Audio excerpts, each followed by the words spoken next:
Hey guys, Conrad here from Poker5.co.uk. Welcome back to part 2 of my micro stakes strategy video series. I'm playing 2 tables of NL2, 6 max, no limit. I number the tables 1 and 2 as if you're reading a book from left to right. So table 1's on the left and table 2's to the right. Right, so where were we? For those of you who didn't see the last part, this is part 2. Right, so we start out to table 1, we've got 7-6, a raise from under the gun. That's a fold for the most part. Especially because I haven't got a lot of information on the player, so that's not gonna be a viable option most of the time.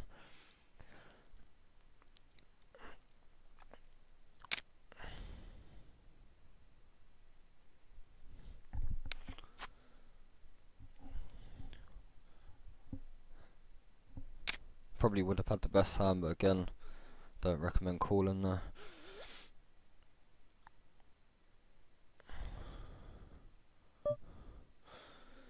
Right, 4-10 on the button. Yeah, that's just a fold for me. I hope these tables don't start breaking up like last time. 3-9. That's a fold. 2-6. It's a no-brainer.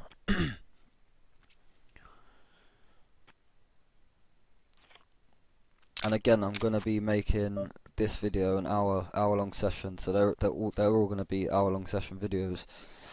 With the Queen 10 under the gun, I'm four-handed. Seems to be a pretty fishy guy in the big blind, so I'm gonna raise to 6 and see what happens from there. Oops, timed out. I keep doing that. Oh well, never mind. It's 9-10 on the small blind. It's table 1, 9-10 on the small blind. Check, I'll probably check.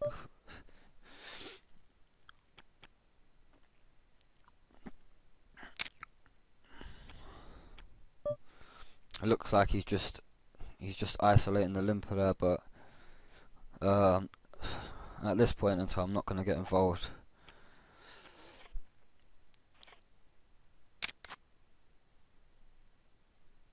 And with the King 10 on table 2, King 10 suited on table 2,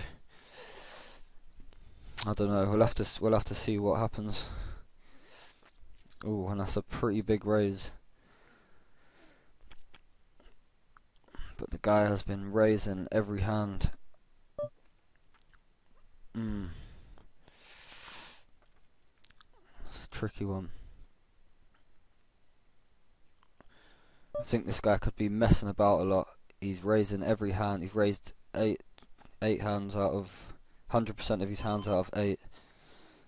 So against this player type, I'm gonna re-raise him. The ace 8, I'm gonna raise on the button to 6 times the big blind, and I'm gonna call this guy because he's been playing pretty wild. So, and what did he have? 6-8 did he have? Oh, yeah, 6-8. Yeah, so my read was spot on there. So that's a nice result, nice double up there.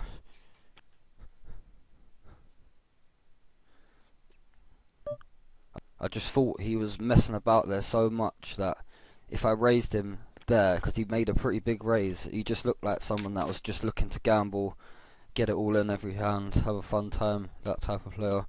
Against that type of player, King 10, even though his raise was from a fairly early position, against his range, he's raising every hand. He's just looking to get the money in, basically. He wants to gamble, and as you see there, he had the 6-8 offsuit,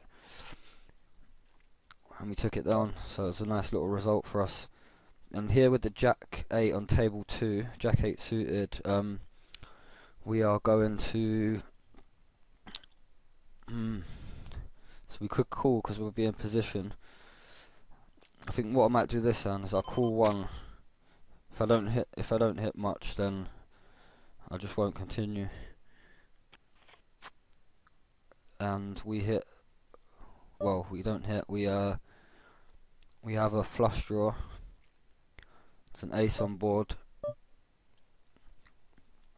I don't think this guy is raising with an ace, but I think sometimes I like to bet here, but on this occasion I'm going to check back and try to hit my club, and there comes the club. So now I'm going to start going for some value. I'll probably raise it about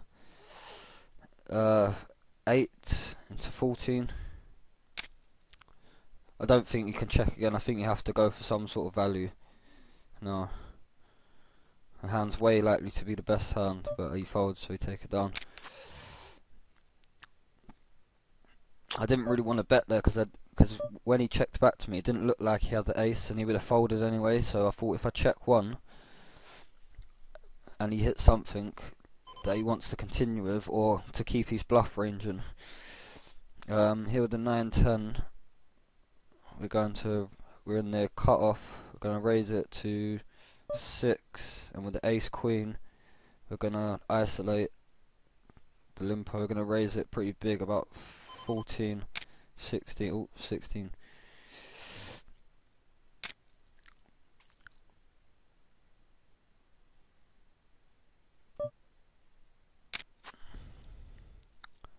Right, so the flop's pretty good for us. 8, 7 ace.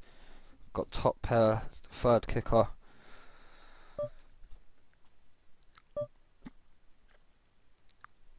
In this situation, I'm probably just against this player type. I'm probably going to bet and try to get the money in. So I'm going to bet pretty big, 32 into 46. And if he can shove, then I'll call. The 6 is not the best card in the deck, but he's got less than a pot size bet left, so I'm just going to make him stick the rest in. With the pocket 8s here, and he had 4, 8 and a flush draw he got there, so what are you going to do? We had the best hand all the way to the river.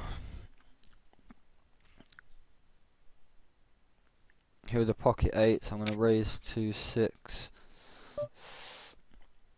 6-3 on a small blind, that's a fold for the most part. I was getting a good price to call, but you're just not gonna hit much most of the time, so it's probably just best to fold there.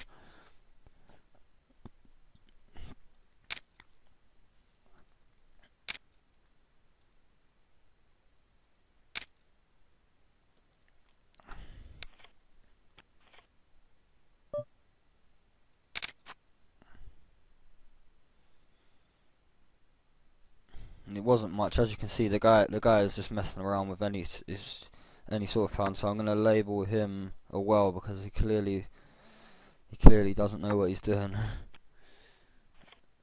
But he gets lucky there.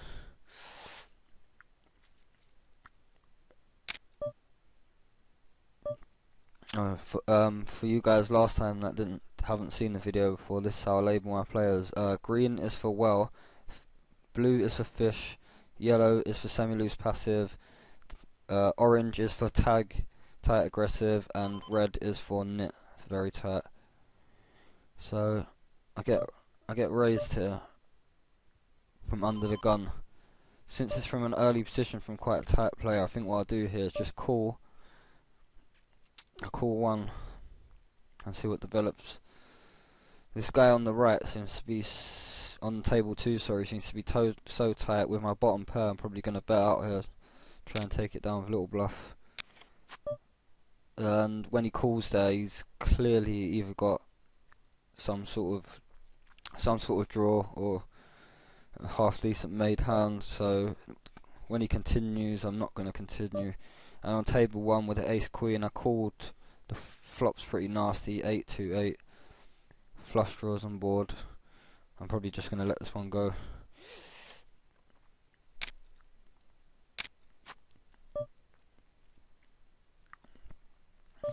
With the 8 king, four-handed with a fishy player, I'm going to raise it to 10. I'm going to raise it to 10, yeah.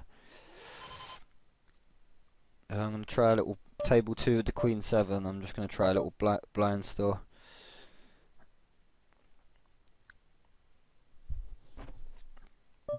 Let me take that down. Table 1, the 8-9 suited.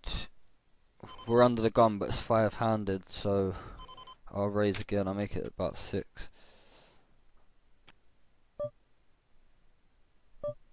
With the queen 10 on table 2, on the button, we'll make it 6.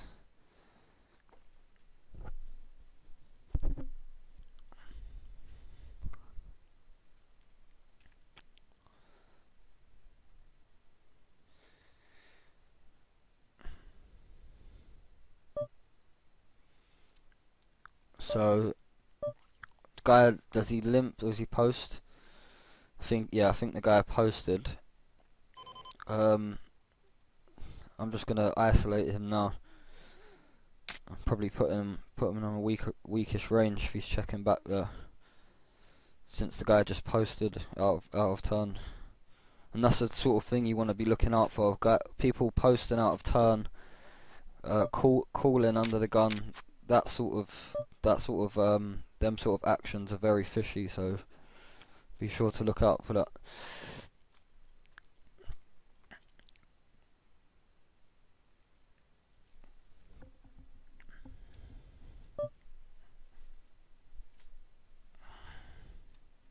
With the 8-5 on table 1, I'm probably just going to let it go. I've been very active, so I'm going to let that one go.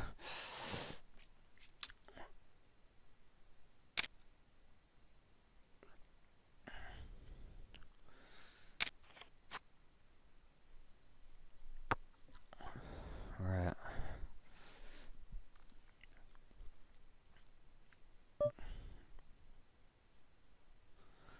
Table 2, 5-10.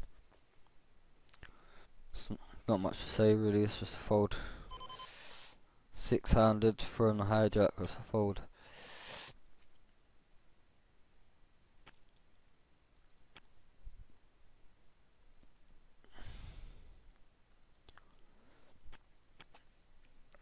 Here with a 2-9 on table 1. I'm on the button, but it's pretty much a fold.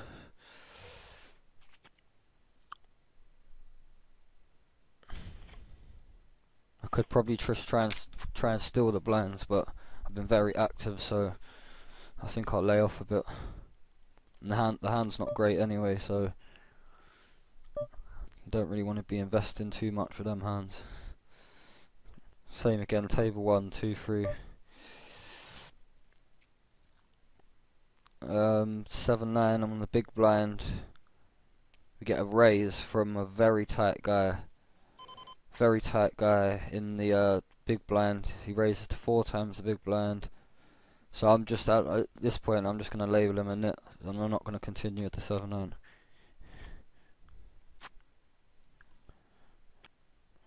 He's playing a 5-9-4 out of 23 hands, which is very tight.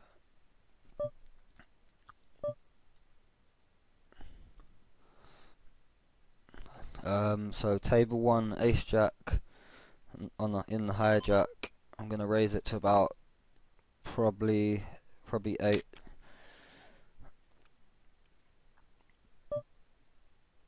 I mean, if someone's got a better hand than ace jack, they'll probably let me know.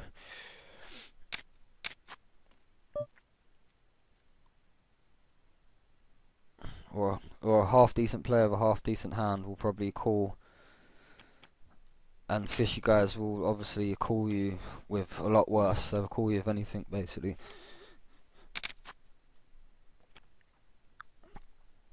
So we get a 9-2, table 1, in the big blind, and that's a fold.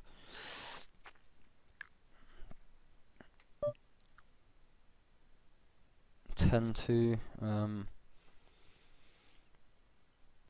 get a raised from under the gun to 4 times the big blind from again a very tight guy, so you can label this guy in it. And it's always good to label your opponent, so you know for next time who you're playing.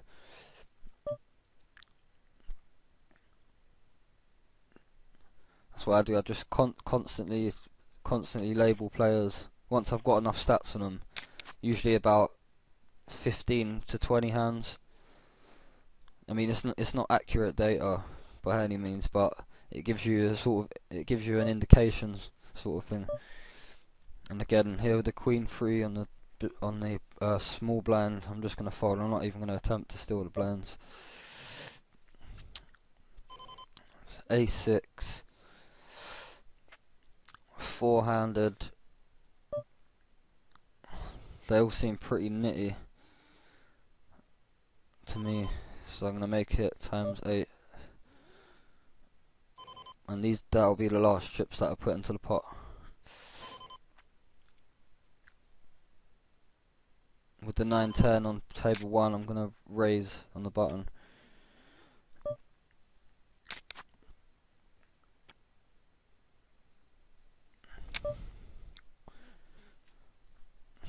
So we get raised. Yeah, 6-2 is a no-brainer. It's just a fold really for the most part.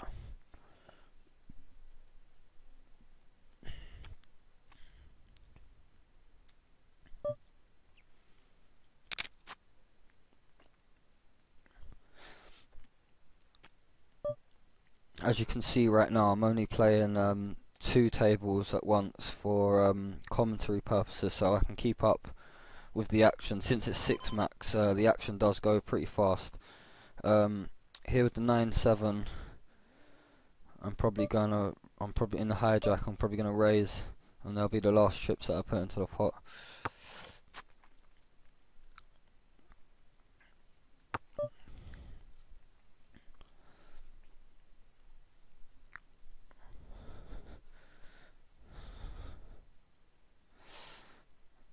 With a 3-9, the board's 5-2 queen. Get checks round 2. I'm probably just gonna check. So we flop a pretty decent hand with the 9-7. We've got 2 overcards and a backdoor flush and a flush draw, sorry.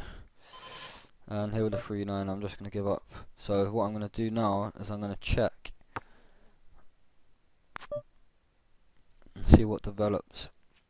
So he instantly checks back, which leads me to believe that he's probably got nothing. So, but saying that, I'll probably just check back again. And now the king comes. He instantly checks back again. I'll probably make a bet here because I probably won't win otherwise. So I'm gonna make a bet here. Probably make it 10 into 14. Yeah, and he had the king. The reason why I bet on the king last hand is because I raised pre-flop. I'm going to isolate with the Jack-10 suited from the small blind on table 2. Yeah, I raised pre-flop, and I checked all the way. On the low middling cards, on the low cards. So I thought, you know, he might believe I've got the king and fold, but it's a small amount. And here on table 2 with the Jack-10 suited, we've got a flush draw and a straight draw. I'm probably just gonna check back again. I'm just gonna check back. You don't always have to play these hands fast. And now the ace comes. I'm probably gonna bet. I won't make it too big. Probably 14 into 25.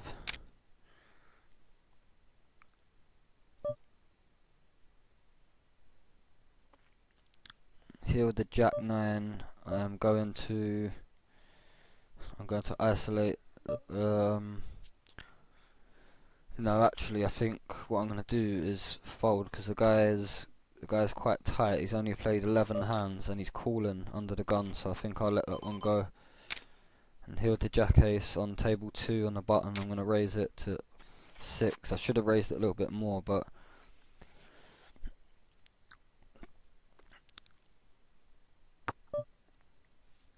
I mean, what would this guy be calling me on the Small blind, yeah, small blind. He could be calling me with Queen Jack, King 10, pocket pair maybe. So maybe on this board, if he has a lower pocket pair that he called with, maybe if I bet on this board, he might fold. So C bet here might be good. Yeah, and he instantly folds. So with the King 10 on table 1, King 10 suited, I'm gonna raise it to 4 times big blind. And get folds. Here with the Ace 5, I don't recommend playing raggy aces. I just think they can get you into a lot of trouble, so I like to fold a lot of these hands. Here with the Queen Jack suited in the cut-off, I'm probably going to raise it to about 6.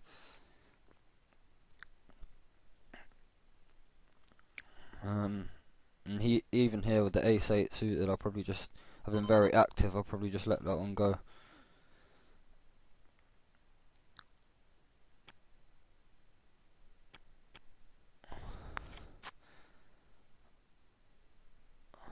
I mean, at these limits, a lot of the time, everyone just calls anyway. So you don't really have to worry about getting re-raised. But if you do get re-raised, especially on these limits, then you've basically got your answer there, the answer you're looking for.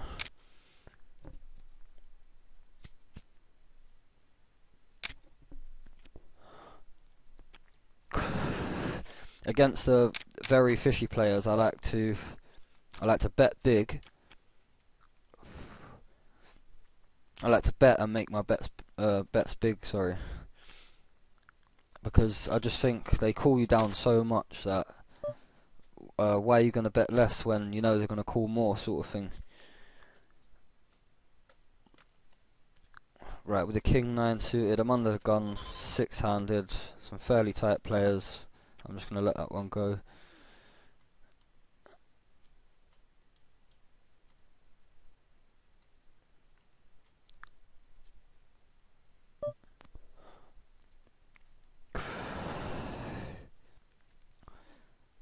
With the Ace 6 on table 1, I'm going to check back. Gonna check. So we make middle pair, but it's a pretty dry flop. 6 deuce 10 with 2 clubs. I think what I'll do is I'll just check back and maybe call one and see what develops. But he bets 8 into 5, so he's clearly got something. Maybe a 10, probably Ace 10, flush draws, King 10. They're the sorts of hands he'd like to call with Ace 10, King 10. Something that he wouldn't want to raise with. So with middle pair, I can't call really. I think that's a fold. With the 8-9, we didn't hit nothing. That's just a check back.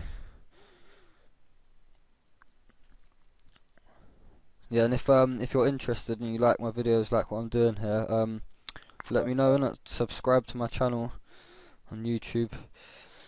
You can visit my website poker5.co.uk. I'll be posting some articles and I'll have all my videos and stuff there as well as YouTube. So yeah, just let me know. Queen 2 table 1, that's a fold. Well, timed out anyway. I do make a straight and I checked back by an accident. I probably should have bet because there's now I made the straight. I should have bet now to get the information I needed. Because now I've made a straight on table 2, but there's 2 flush draws on board, so I should have really bet there. With the Ace 6 on table 1, I'm on the button. I have position, but I just don't like these hands, to be honest. You find yourself getting out-kicked a lot, and it's not a very fun spot to be in.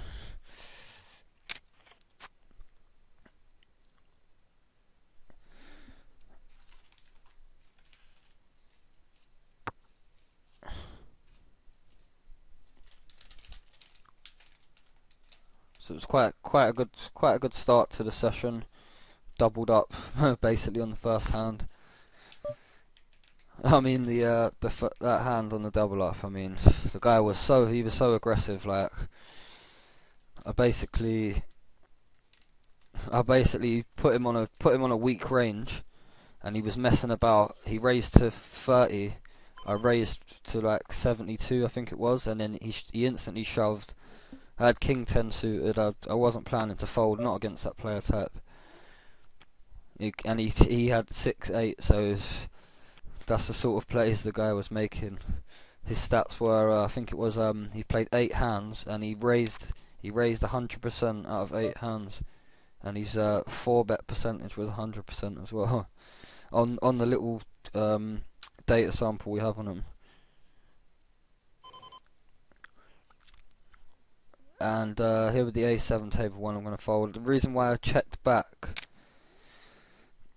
on table 1, because someone could easily have a king here. 2 flush draw on board, higher straight than mine. Yeah, what I should have done with that hand, I should have bet. When I made my straight on the turn, I should have bet on the turn, because there was 2 flush draws on board. I should have bet then, and if I got raised, then I know I'm up against some sort of strong draw or a strong made hand. Maybe like a set, top pair, top kicker.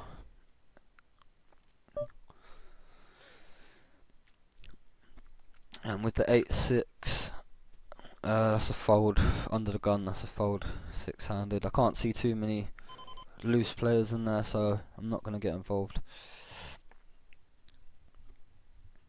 And with the King 4 on the small blind, that's pretty much a fold.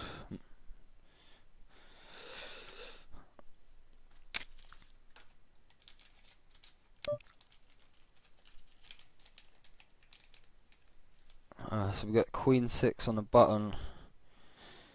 So we get a raise from the hijack, a call in the cutoff.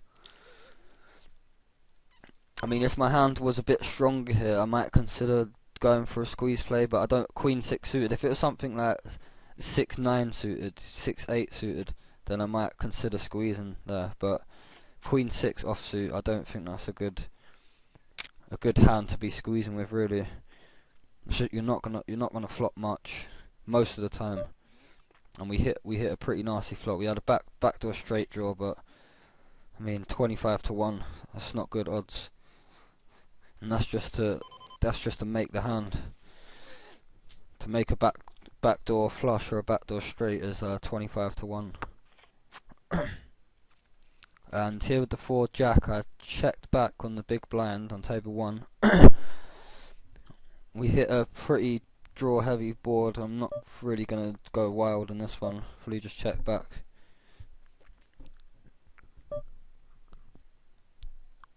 Here with the Queen 10 in the cut off, this guy seems to be calling a lot, so I'm going to isolate to probably 8. Gonna isolate to 4 times big blind, and again with the 4 jack, the board's pretty draw heavy. I'm just gonna check back, bottom pair, 4th kicker, and we probably, now the 7 comes on the river, we probably have the best hand. But I think I'll just check back here. Maybe a check call line is a better option than bet calling or bet folding.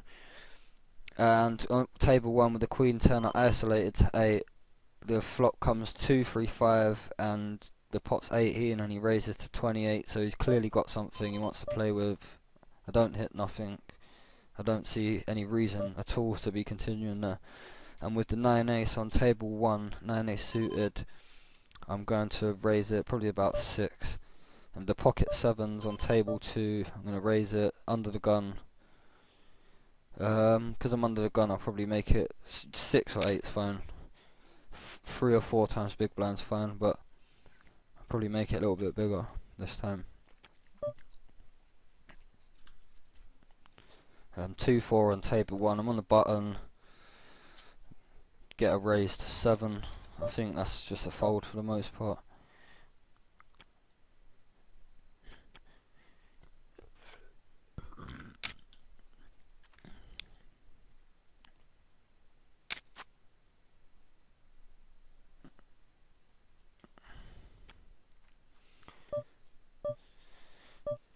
Uh, 7-2 fold.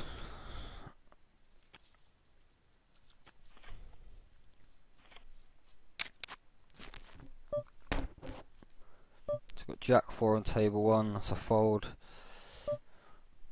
9-5 on table 2. Get a raise from a very tight guy from under the gun. It's almost always a strong hand, so I don't see any reason to continue with 9-5 in that situation.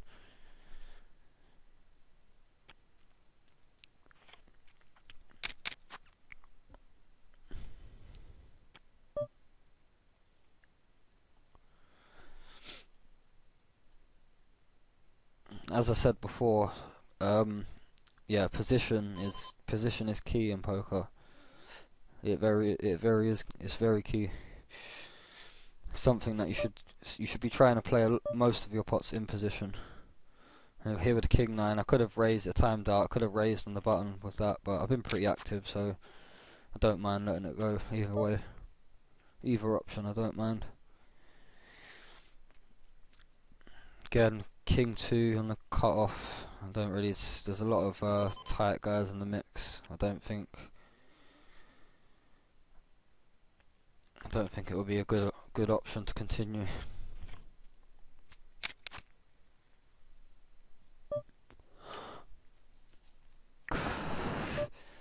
Here with the 8 jack. I'm in the high jack, under the gun +2. I'm probably just gonna let that one go. Jack 2 on the big blind, table 1. I'm gonna check back. Don't hit nothing. I'm giving up for the most part.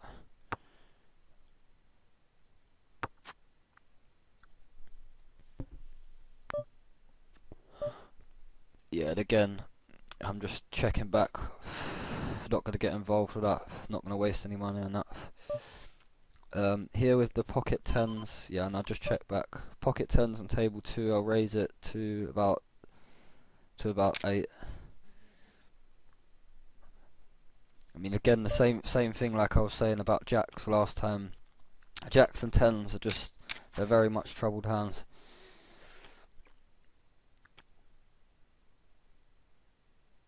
I don't like raising too much with these types of hands, because you often find yourself getting re-raised when someone's got an overpair, or you're flipping against ace king, ace queen, ace jack. So the board comes 3 jack 4, 2 hearts, and the guy leads out to me, so I've got 1 overcard. He could have the jack, but he bets 2 into 16. When he just leads out to me like that, I'm going to raise and make it quite big. I'm going to raise it to just under the pot size.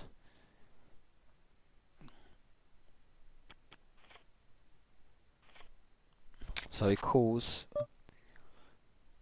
and instantly checks back. The board's getting quite draw heavy now. He could be on a flush draw. Could have a lot of hands. He could have a weak 3 or weak 4.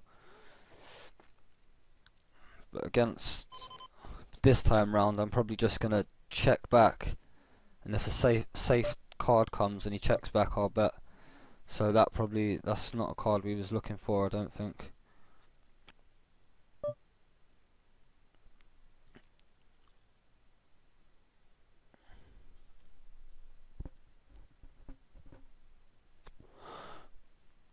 He bets 10.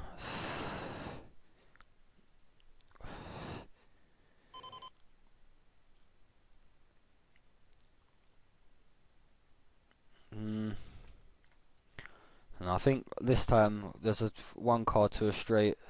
There's an overcard to my 10s. That turn I'm gonna let it go. Maybe I should have bet the turn, but I would have probably got called anyway. Then I would have had to check fold. And here with the 9-5 on table 2 suited, I checked back and the flop comes Queen Ace Jack. So I've got a flush because I'm out of position. Second to act, so probably gonna bet now. It's unlikely that anyone has a higher club. Someone could have the king of clubs, but especially because there's a fishy guy to my right. I'm probably just gonna bet again, quite big, and he folds. That's fine. I could have checked back there, but maybe it would have been a better option. I like mixing it up in them situations. Sometimes betting, sometimes checking.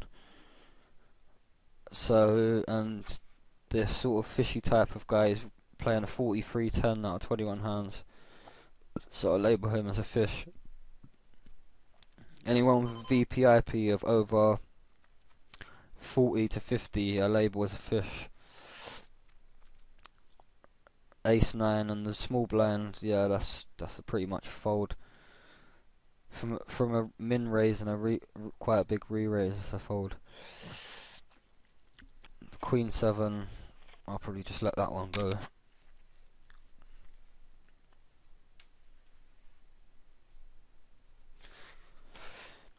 It was a raise from under the gun by a very tight player, so I can label this guy a nit. This guy's borderline nit and tight aggressive, but a tight aggressive player, it would be raising a wider range than that. Here with the Queen Jack, I'll be out of position to him, but he seems to be doing a lot of folding, so I'll probably just raise it to about 6. Here with the 10-7 I'm on the button and get a min raise from under the gun. What I'll do, because it's a min raise, I'll probably call one, see the flop. If I don't hit much, then I'll just release the hand.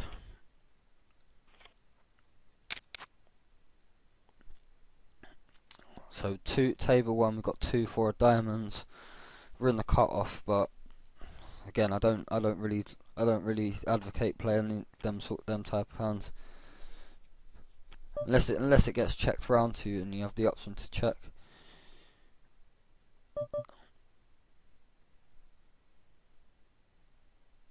So on table 2, we called the mini raise from a guy under the gun. Everyone else folds, and the flop comes 9, Jack, Jack. Probably just check back. Probably just give up here with the 8-9 and the high Jack. That's probably just a fold. We're playing at quite a tight table. I don't see the need to get involved with that hand. And again, he's instantly checked back to me. But the board's very draw heavy now, so probably just gonna check back.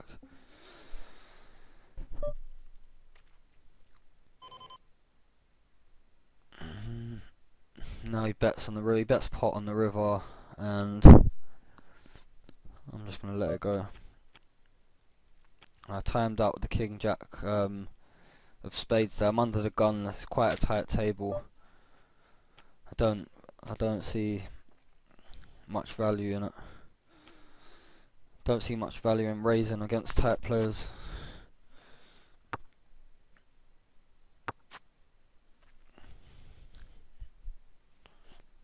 If I had 2 fish to my direct right, or even 1 fish at the table, then I would consider raising there, but because everyone's playing so nitty, I don't think that's the best option.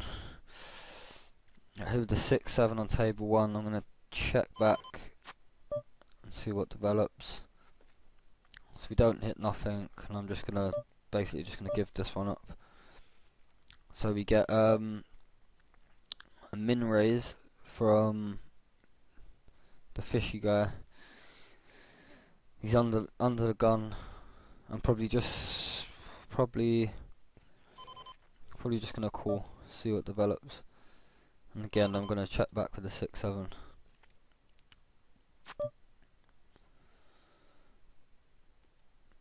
And again, I'm just giving up on table 1. So on table 2, the king 10 of diamonds, we called the min raise, got called by two more people. Bit of a nasty flop, probably just a check fold.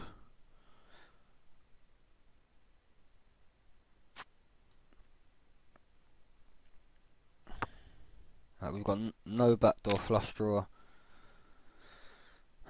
no straight draw, just 2 overcards we can hit. It's not gonna be good to continue there most of the time, and he instantly shoves on the turn. So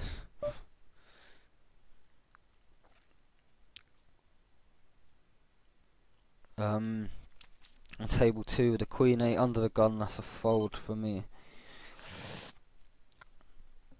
Table 1, we've got the 9-6 of hearts. We're on the button. I'm probably gonna isolate this one.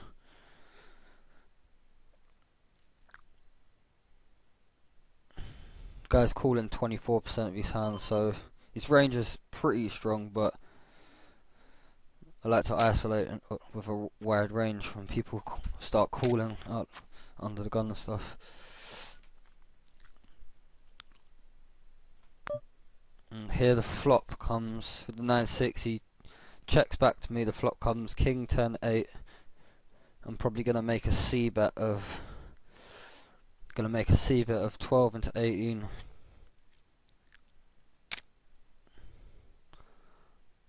And if he calls, I'm probably just giving up, but he folds, so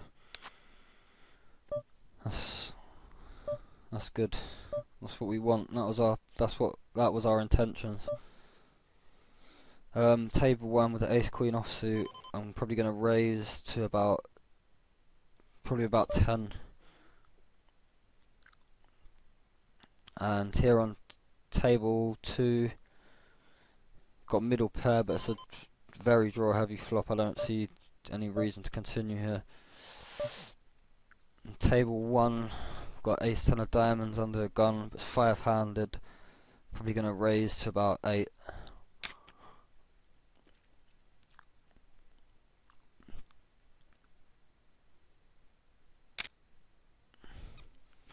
So we get a call off from someone in the button. He's basically got just over a pot size bet left. The pot's 18 cents. I mean, the flop's pretty crap for us. 8-4-7. I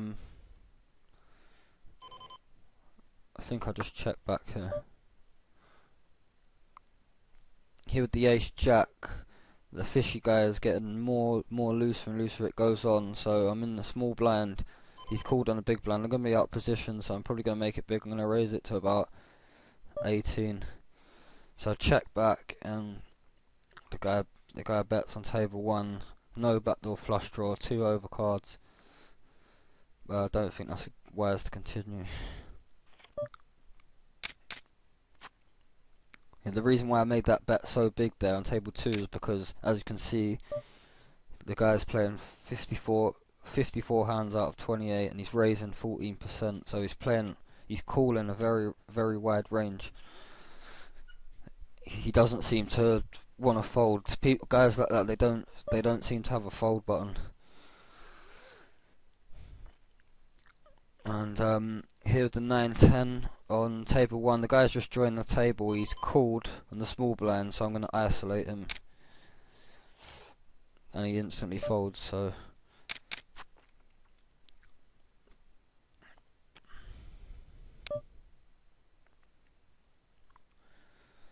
table 1, he min raises king 5 and blinds. That's a fold for the most part. 2-7. Yeah, that's a fold.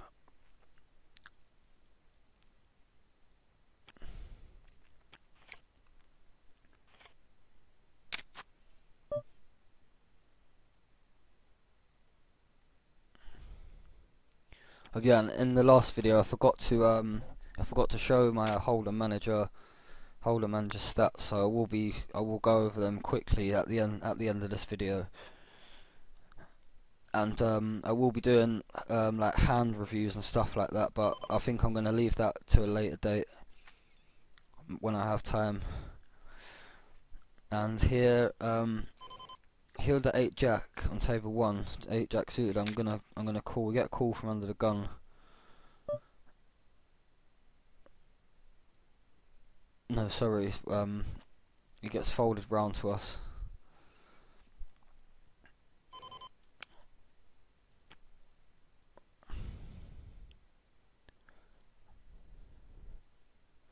And you can raise, you can call there. Either one's fine.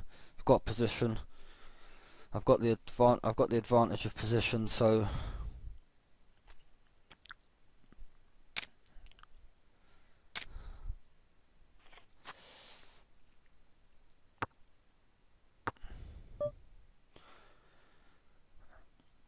with this flop 7 a7, I only called, but he checked back to me. I'm probably gonna bet. I know these guys. They like to fold the small pots, and you'll see them betting big when they want the big pot.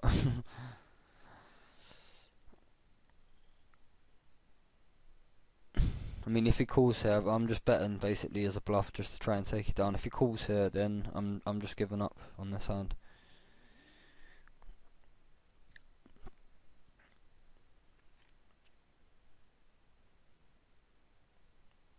It's taking quite long. Maybe he thinks I'm at it. These guys, they just can't bear to fold. It hurts them to fold. Oh, sorry for that, guys. We had a little bit of a disconnection there. Right, so did he fold or not? I don't know. Oh well. Never mind. There's always another hand. Here with the 5-7, I checked. The flop's all diamonds. I've got middle pair, but I don't know.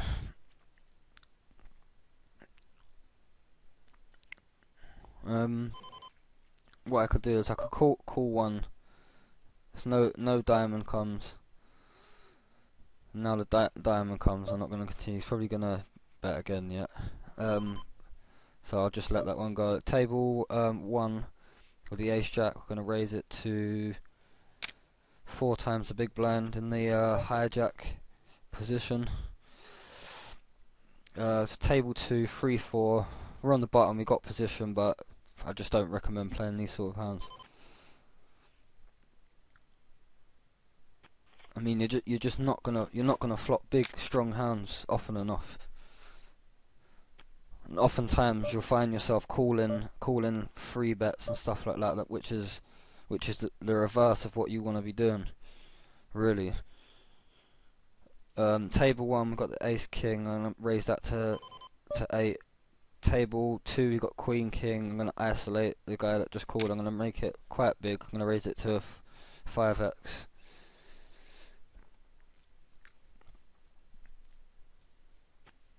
With the ace king, we hit a pretty bad flop. This guy is playing 4 jack. He instantly checks back, so I'm just gonna make a continuation bet here. Probably gonna make it about 10 into 16. And here with the queen king and check raises, he instantly check raises. So ace king, no backdoor flush draw.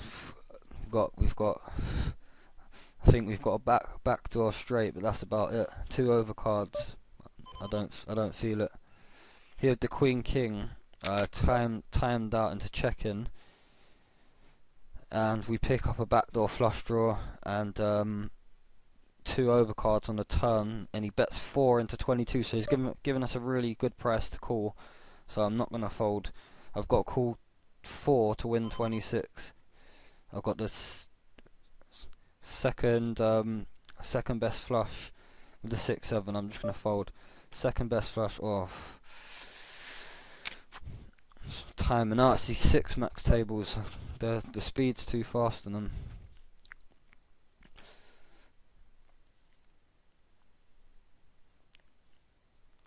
Yeah, I will be adding. I'll be adding more tables. I might I'll step it up to 4 tables next time, but I might consider doing that in 9 max tables. 4 tables of 9 max. I don't know. Let me guys know what you think. If you want me to do the videos in 6 max, 4 tables of 6 max, or 4 tables of 9 max, let me know.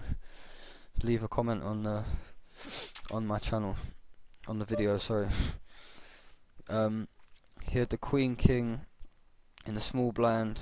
We get a limper on the button. I'm out of position. I don't really want to be calling, so I'm gonna raise to about 12. Make it pretty big. You get called.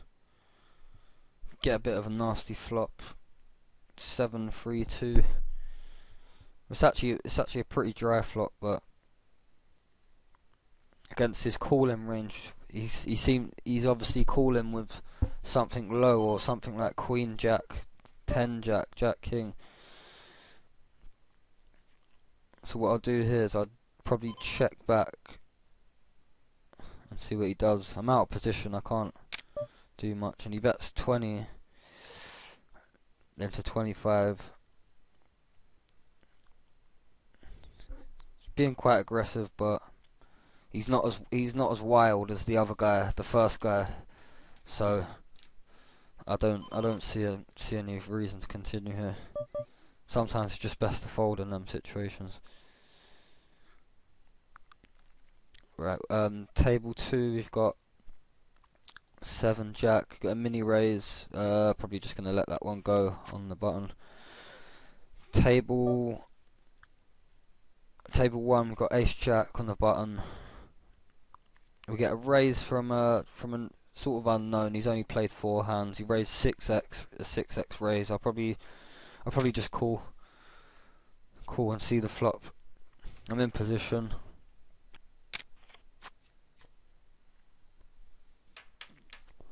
Yeah, the flop's not great.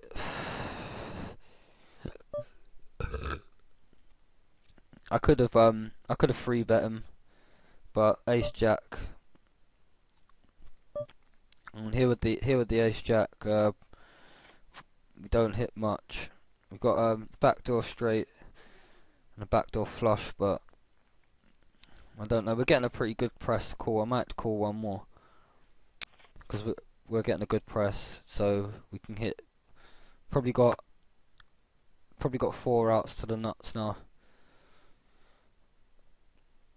4 outs to the nuts, and if you count the other 3 aces, probably 7 outs now.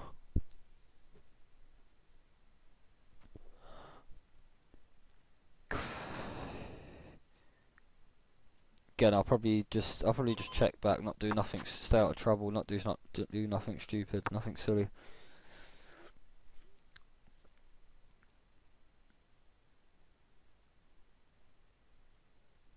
I'm not trying to make crazy plays. I'm just trying to minimize my losses.